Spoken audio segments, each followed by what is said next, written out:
Hey everybody, Joe with Bumlin Acres here. Hope y'all are doing well. Just going through my Sunday routine. Nothing quite says I'm maybe out of touch with the times and the marine in me comes out strong, but it seems like the screen's pretty fuzzy. So without even thinking about it, my first react, I reached down and licked the camera monitor, the camera lens, and tried to wipe it.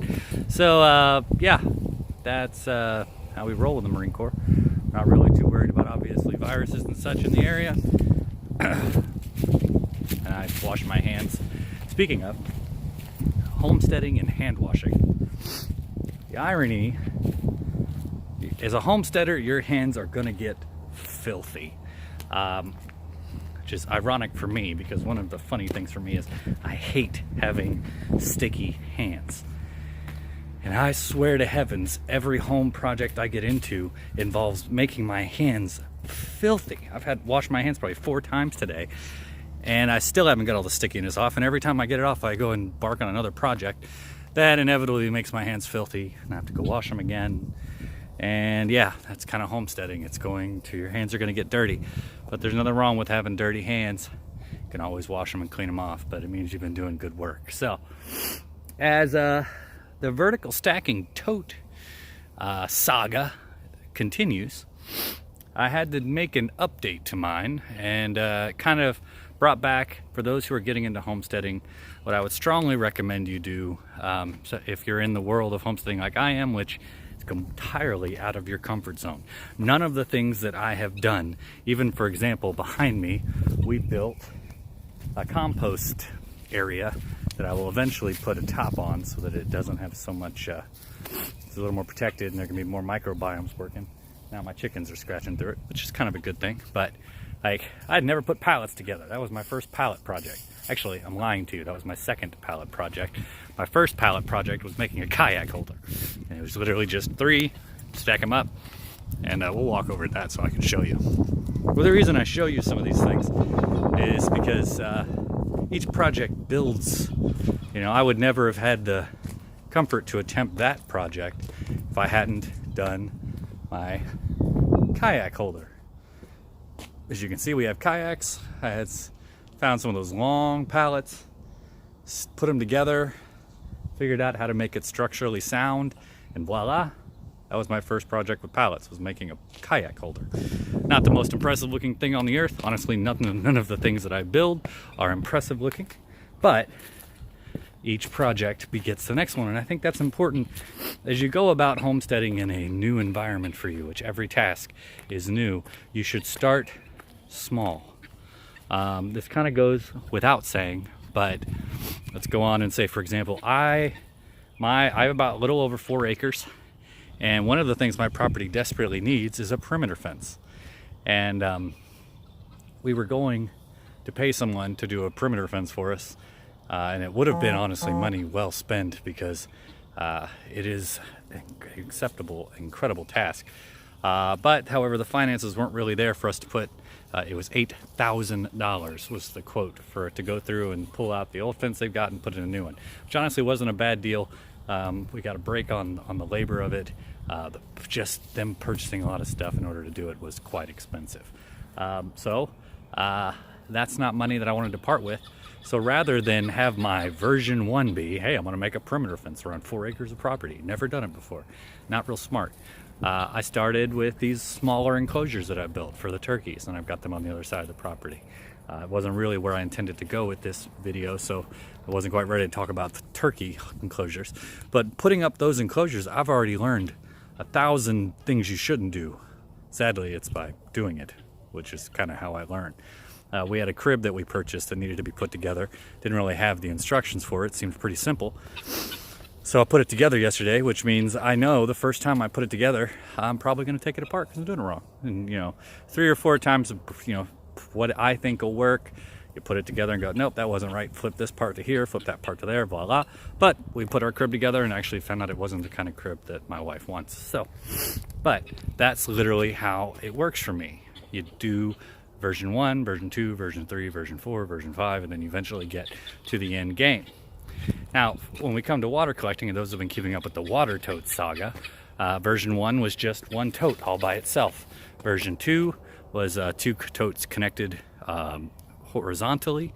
Version 3 was the stacking of the totes, and we wound up developing a problem where the top tote is open because that's where the water pours in. So the water pours out of it, doesn't have any issues, but the bottom tote, because it is a sealed tote, as the water pours out, it creates a vacuum that actually, and if you saw my videos from a couple of videos ago, 3 or 4 ago, you'll see where it literally crushed the tote from the force of the vacuum as the water left out. So first I thought it was something different.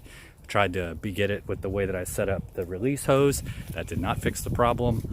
Then I put a periscope onto the release valve, hoping that would draw enough air that it would release the problem. That did not fix the problem. So last has been, and this is version 1, really pitiful looking connection from here, from the bottom tote to the top tote.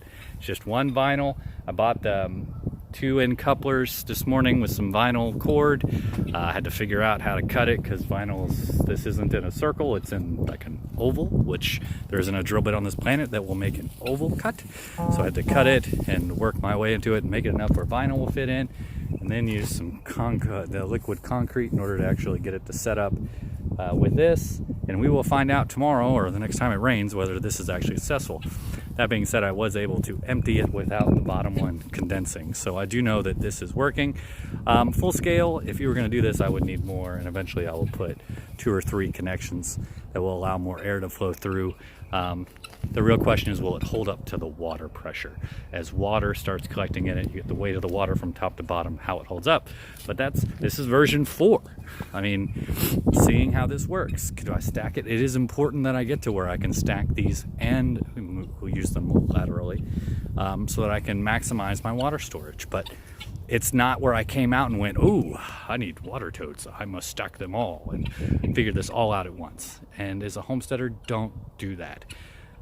Take everything small, because honestly, everything accumulates. If you've been a homesteader for a while, you've heard of chicken math. You're going to get 1 chicken, then it becomes 5 chickens, then it becomes 10 chickens, then it's 20 chickens, then it becomes 30 chickens. You just beget chickens.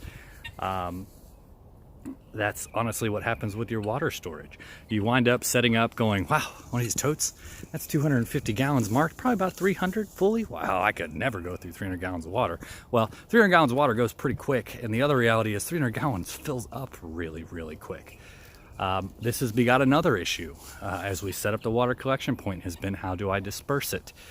We've got a pond on one side of the property. Right now I've got the totes hooked up through the PVC pipe connection into a water hose, 3/4 inch, just faucet connection, so that I can drain them all with a hose. I just have the hose running to the pond. But the long term, I will eventually just bury PVC line going out where it has an out into the pond. It's going to come up and be at my water sites where I can literally have a network set up where I can plug in, basically completely drain it from there without having to haul hoses around everywhere. One of the annoyances of winter was, I broke down the system a little early, and then I had to spend 2 or 3 months of every time it rained having to go run out, hook up a hose and drain it. I'm finding a way to fix that by burying a PVC pipe connection, low pressure, and I've got a great deal of theories of how this is going to work. We'll see if those theories hold up, because I guarantee you there'll be some practical aspects and things I'll have to change, but that's part of the journey, and that is homesteading. Every task you have is a journey, and as you develop on those tasks, you become much more comfortable with what happens next. This little line here looks real pitiful and easy. That took about an hour and a half this morning of figuring out how to warp it, how to make it fit in the connections, how to drill into it without beating the hell out of it, and how to make it work without having to use a epoxy. I don't have anything in there that I can actually use to fill the holes. So I had to keep the vinyl connection snug enough where it should keep the water in. We'll see once again, and then I may have to go back to scratch. That's part of this journey. So that's part of homesteading. Hands dirty all the time. Homesteading advice number probably 437 also, get to know your local hardware people.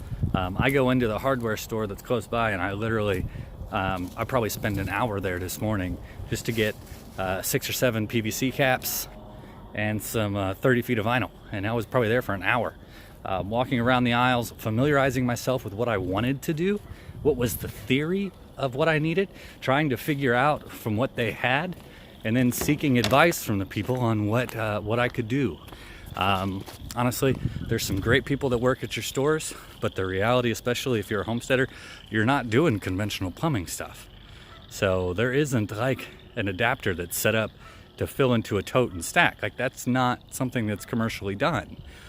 So you're gonna have to figure out within the different things that are there how you do it. So I'm on the other side of my house, and figure I'll walk you over to where our turkey enclosure is. It is during daylight, so you can see the turkey enclosures.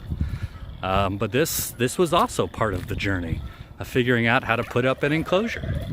Because I'll tell you the design right now. It's our turkey enclosure behind me. There's 30 feet by 30 feet, and I've split it in half. So 30 by 15, 30 by 15, and we have one of our breeds on one side and the other breed on our other. And one of the turkeys, who I have named Juliet, she has a great affinity for the other Tom. So we've tried to separate the two and try to get the Juliet to pick the Tom that she's stuck with.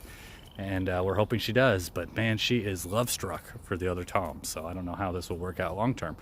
But this was version 1, and we put this up probably 2 weeks ago, just using garden posts, 7 feet and 7 feet of this, figuring out cutting it, how to make it work.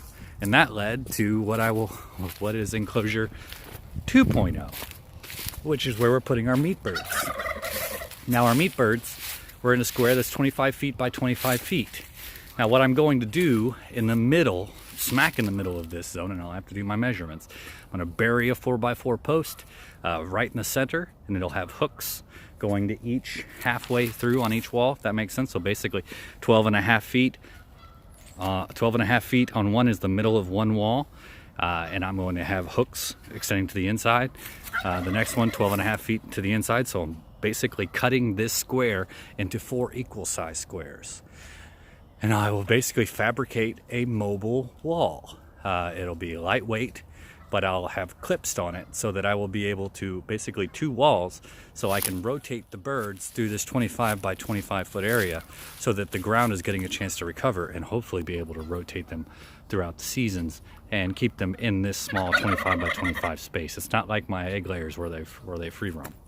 But that's the theory. And that was this. This is 2.0 of our enclosure.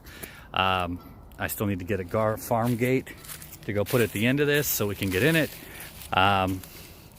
Version 3.0 of the enclosure will actually be our garden, when I put up an enclosure around our garden space. And eventually, probably 4.0 will be the enclosure that goes around the pond, since we are expecting in August. Actually, I don't want to get it done this year, but I will need to get it done for next year. Have an enclosure around the pond, so when Emberly is out, I don't have to worry about her tripping and falling into the pond.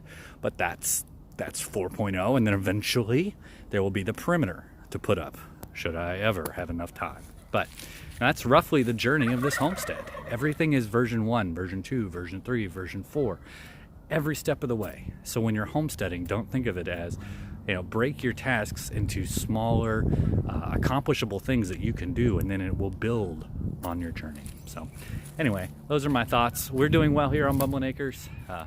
We almost went off to get tattoos today. Gage, our son, is 17. His birthday is the same day as mine. So he was going to get a tattoo, and I'm going to get a tattoo. I'm going to get Gage's name and our daughter's name, Emberly, tattooed on my chest above my heart. That's been delayed due to us not really thinking about the fact that we need to make an appointment for a tattoo. But that's homesteading. Homesteading is version 1 and beyond. So hope y'all are doing well. Hope you're doing great. Have a great rest of the day. I will give you all a tour sometime. You know what? This goes back to what we talked about earlier. Speaking of multiple versions of things together, behind me is our turkey enclosure made of pallets.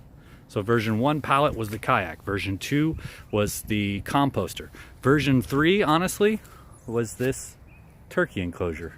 That was version 3. putting a roof on it. At the same time, we actually made another little enclosure, which was for my Great Pyrenees. And my Great Pyrenees wants nothing to do with that. So we've actually turned that into a little enclosure that holds our turkey feed and everything. And eventually, when we have a setup out here, we will go on and work it that way. Behind me is another water tote that I'm figuring out how to put a connector on the end, and that'll be the water tote for this side of the property. So I can run the water from the house to here, and then I can set up a collection system using 5-gallon buckets, but I will get there. So anyway, that's all. I hope you all are doing well. Excuse the long video. Be safe. Have a great day. Don't forget to like and subscribe, and don't forget to have a great and wonderful day. Bye.